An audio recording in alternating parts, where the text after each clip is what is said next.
କହିଲେ କହିବ କହୁଛି, ନ କହିଲେ ଦେହ ଦହୁଛି, ମନ ହଉଛି ବୁଝେଇ ସୁଜେଇ ଭାବୁଛି କହିବି, ବିଧାତାଙ୍କ ବର ମାଗୁଛି।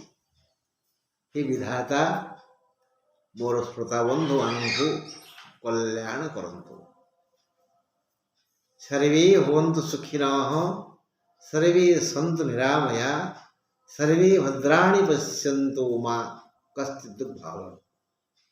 କେହି ଦୁଃଖ ଭୋଗ ନ କରୁ, ସମସ୍ତଙ୍କର ସୁଖ ହେଉ। ହେଲେ ଏ ସୁଖର ମୂଳରେ ତ କର୍ମ, ଯେଉଁଟାକୁ ଶ୍ରୀକୃଷ୍ଣ କହିଲେ ମନୁଷ୍ୟମାନଙ୍କର ପ୍ରତିନିଧି ଅର୍ଜୁନଙ୍କୁ, କର୍ମଣ୍ୟେବାଧିକାର ଅସ୍ତି। ଆମର କର୍ମର ଅଧିକାର ଅଛି। କର୍ମ ଫଳ କାହାକୁ କେବେ ବି ଛାଡ଼ିନି। ରଙ୍କ ଠାରୁ ରାଜା ପର୍ଯ୍ୟନ୍ତ, ମୂର୍ଖଠୁ ପଣ୍ଡିତଙ୍କ ପର୍ଯ୍ୟନ୍ତ, ଆ ବାଳ ବୃଦ୍ଧ ବନିତା, ଆ ବ୍ରାହ୍ମଣ ଚଣ୍ଡାଳ, ପ୍ରତ୍ୟେକ କର୍ମଫଳ ପାଇବାକୁ ହକ୍ ଯୋଗ୍ୟ। ସେଇଥିପାଇଁ ତ ଜାତକରେ ଅଷ୍ଟମ, ନବମ, ଦଶମ ଏଇ ତିନୋଟି ଘର ଅତି ଜରୁରୀ। ଅଷ୍ଟମ ଆଗେ ମୃତ୍ୟୁ, ଆଗେ ମୃତ୍ୟୁ, ତାପରେ ଜନ୍ମ, ଭାଗ୍ୟ। ନବମ ଘର ଧର୍ମ, ତାପରେ କର୍ମ। ତେଣୁ ହେ ବନ୍ଧୁ, ସକଳ ଶକ୍ତିର ଆଧାର ସୂର୍ଯ୍ୟ ଜାନୁଆରୀ 14ରେ ଯେଉଁ ଉତ୍ତରାୟଣ ପର୍ବ ଆରମ୍ଭ କଲେ, ଫେବୃଆରୀ 12ରେ ତାର ଦ୍ୱିତୀୟ ଅଧ୍ୟାୟ ଆରମ୍ଭ କରିବେ। ଅର୍ଥାତ୍ ଫେବୃଆରୀ 12ରୁ ସେ କୁମ୍ଭ ରାଶିକି ଯାତ୍ରା କରିବେ। ତେଣୁ କୁମ୍ଭ ମାସ ଆରମ୍ଭ ହେବ। ଫେବୃଆରୀ 12ରୁ ମାର୍ଚ୍ଚ 14 ଯାଏ କୁମ୍ଭ ମାସ। ତେଣୁ ଏହି କୁମ୍ଭ ମାସରେ କୁମ୍ଭ ରାଶିର ସଦସ୍ୟବୃନ୍ଦ କେଉଁ କେଉଁ ସମସ୍ୟାକୁ ସ୍ୱାଗତ କରିବେ ଓ କିଭଳି ସମାଧାନ କରିବେ, ସେଥିପାଇଁ ଆମେ ଏକ ପ୍ରବନ୍ଧ ଅବଶ୍ୟ ପାଠ କରିବା। ହେଲେ ଏବେ କୁମ୍ଭରେ 4 ଗ୍ରହ ରବି, ବୁଧ, ଶୁକ୍ର, ଶନି, ଏଇ ଗ୍ରହ ମାଳିକା ଯଦି କୁମ୍ଭକୁ ଲଗ୍ନ ନିଆଯାଏ, ତାହେଲେ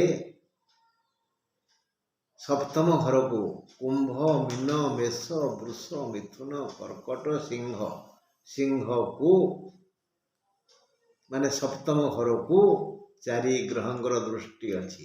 ସପ୍ତମ ଘରୁ ଆମେ ବିଚାର କରିବା ନାରୀମାନଙ୍କର ଭାଗ୍ୟ। ତେଣୁ ଏ ମାସରେ ସମସ୍ତ ପ୍ରକାର ମାତୃଜାତିର ବିଶେଷ ମଙ୍ଗଳ ହେବ। 4 ଗ୍ରହଙ୍କର ଦୃଷ୍ଟି ଅଛି। ଆଉ ସବୁଠୁ ଭଲ କଥା ହେଲା 26/2 ପରେ ବୁଧ ମୀନକୁ ଗଲେ, ସେଠାରେ ରାହୁ ଆଉ ବୁଧ ରହିବେ। ଏବେ କୁମ୍ଭରେ 3 ଗ୍ରହ ହେଇଯିବେ। ଏଣୁ ବୁଧ ବୁଦ୍ଧିଦାତା, ଜ୍ଞାନଦାତା, ସୌମ୍ୟ, ସୁନ୍ଦର, ବିବେକୀ, ସେ ସମସ୍ତ ଛାତ୍ରଛାତ୍ରୀ, ଗବେଷକ, ବୈଜ୍ଞାନିକ ଓ ସନ୍ତାନମାନଙ୍କୁ କଲ୍ୟାଣ କରିବେ। ଫେବୃଆରୀ 26 ପରେ ସେମାନଙ୍କର ସମସ୍ତ ଉଦ୍ୟମ ସଫଳ ହେବ। ଏ ମାସରେ ଯଦିଓ ଅଷ୍ଟମରେ କେତୁ ଅଛନ୍ତି, ସେ କିନ୍ତୁ 23, 24, 25 ଏଇ 3 ନକ୍ଷତ୍ରଙ୍କୁ ଆର୍ଥିକ ସହାୟକ ହେବେ। କେମିତି ସେମାନଙ୍କର ମଙ୍ଗଳ ହେବ, ଏଥିପାଇଁ ସେ ଯୋଜନା କରିଛନ୍ତି। ଆଉ ଜନ୍ମ ଶୁକ୍ର, ଷଷ୍ଠ ମଙ୍ଗଳ ତଥା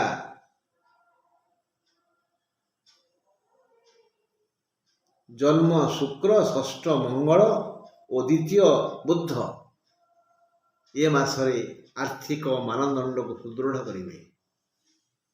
जो माने स्वाधीन वृत्ति करुछंती कृषक माने व्यवसायी माने सेमानंकर प्रभुत कल्याण हम। आउ कुंभ राशि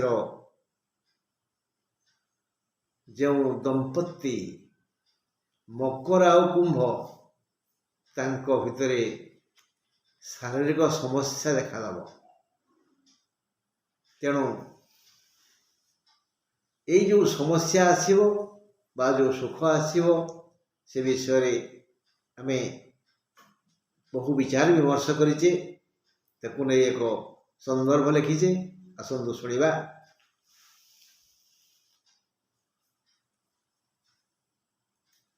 जानुआरी 14 रवि मकर राशि को आसी उत्तरायण पर्व आरंभ करथिले। कुंभ मास को यही पर्व द्वितीय मास कहा जाए। ये मासर कार्य काल फेब्रुआरी 12 रु मार्च 14 जाए।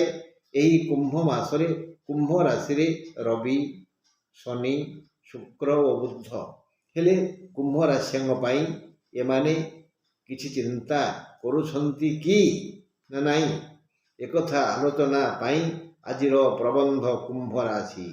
आजिर प्रबंध कुंभ राशि कुंभ पाई ए मासरे षष्ठ मंगल द्वितीय बुध और जन्म शुक्र प्रचुर लाभ और सुखर भार नहीं आसुचंती। केतु अष्टमस्त हेले भी धनिष्ठा शतभिषा और पूर्वभाद्रवू माने 23 24 25 नक्षत्र त्रयंगु आवश्यक संपद देवे बोली सजबाज होउछंती। माने खाली द्वितीय बुध की जन्म शुक्र के षष्ठ मंगल कल्याण करिवेनी। अष्टम केतु अष्टमस्त कौन शीघ्र कल्याण करंतिनी। किंतु केतु कौन भाविले के जानी आर्थिक मानदंड को सुदृढ़ करने सजबाज होउछंती केतु। बस जन्म शनि केवल 23 नक्षत्र को परोक्ष सुख देवे और मासाधिप रवि 25 नक्षत्र को विजय नौका मंग धरी लाभवान कराइबे। आग विचार करिबा देशर भविष्यत छात्रं कथा। पंचमाधिप बुध 27/2 रे मीनकु गले द्वितीय हेबे। एणु तेबे ठारू विद्यार्थीगण योजना प्रस्तुत करी अध्ययन और अध्यवसाय प्रबल करिवे। फल सफल हेबे मंगल हेब सेमानंकर उद्यम फलवती हेब। सप्तम घर सिंह घर से घर को 4 ग्रहंकर शुभ दृष्टि अच्छी। एणु अबला सकल माने आ बाला वृद्धा शिशु ठारू बुढ़ी पर्यंत समस्त महिला आबाला वृद्धा समस्तंकर मानसिक शांति आसीबो। एणु प्रायतः समस्त महिला धर्म पथरे समय काटिबे। आउ सेमाने या पूर्वरु जी जो प्रकार भूल करिछंती गुरुजन मान प्रति जो अविचार करिछंती से दंड से भोगी सारेणी भोगुचंती।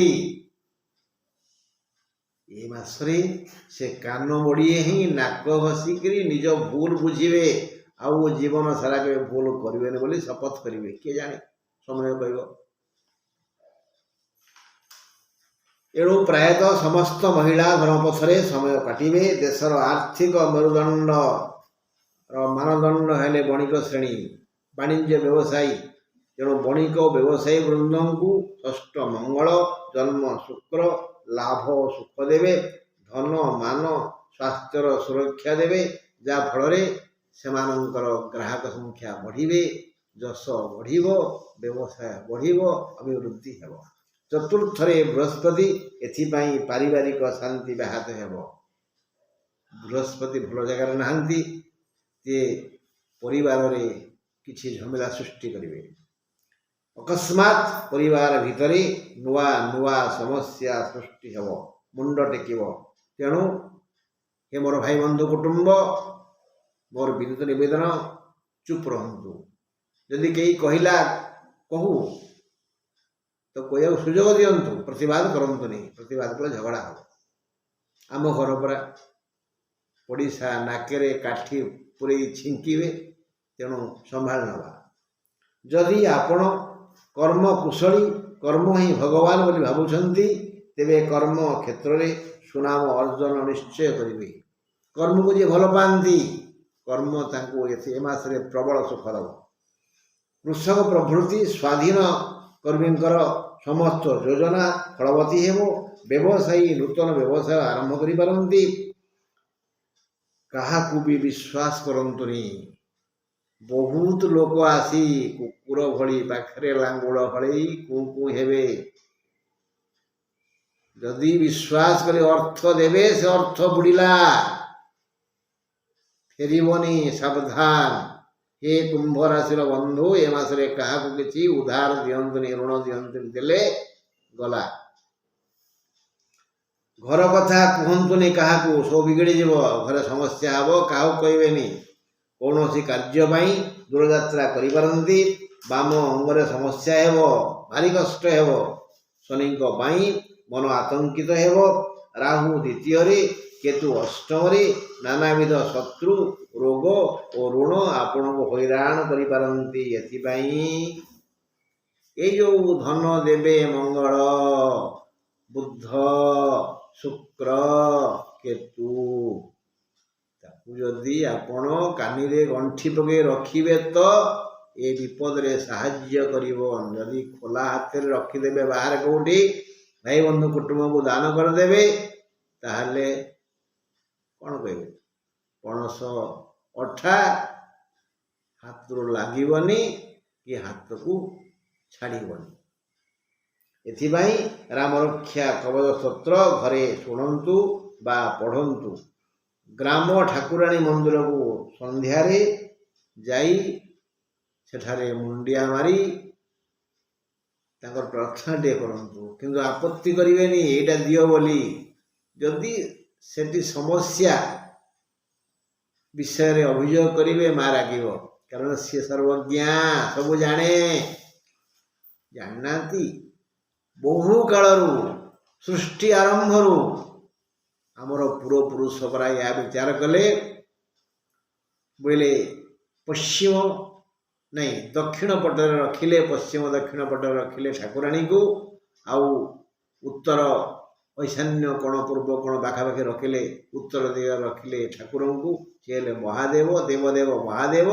ଏ ମହାଦେବୀ ଆମ ଗାଁ ଠାକୁରାଣୀ ଆଉ ଗାଁ ଠାକୁର, ତାଙ୍କ କୋଳରେ ଆମେ ପିଲାମାନେ ଅଛେ। ଏଇ ଦୁଇ ଜଣକୁ ବିଶ୍ୱାସ କରନ୍ତୁ, ଶ୍ରଦ୍ଧା କରନ୍ତୁ, ଭକ୍ତି କରନ୍ତୁ।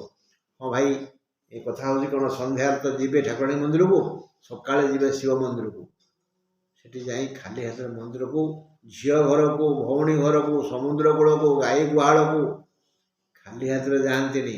ମନ୍ଦିରକୁ ଖାଲି ହାତରେ ଯିବେନି। ପତ୍ର ହଉ, ଫୁଲ ହଉ, ଭୋଗ ହଉ, ଧୂପ ହଉ, କିଛି ଗୋଟେ ନେଇକିରି ଯିବେ। ତାଙ୍କୁ ଦେଇକିରି କହିବେ, ପ୍ରଭୁ ଇଦଂ ଦ୍ରବ୍ୟଂ ମୟା ଦେବ ସ୍ଥାପିତଂ ପୁରତେ ତବ ତେନ ମେ ସୁଫଳା ବ୍ୟାପ୍ତିର୍ ଭବେ ଜନ୍ମନି ଜନ୍ମନି ଆୟୁର୍ଦେହି ଯଶୋ ଦେହି ଶ୍ରିୟଂ ଦେହି ତମେବ ଚ ପୁତ୍ରଂ ପୌତ୍ରଂ ପ୍ରପତ୍ରଂ ଚ ଦେହି ମେ।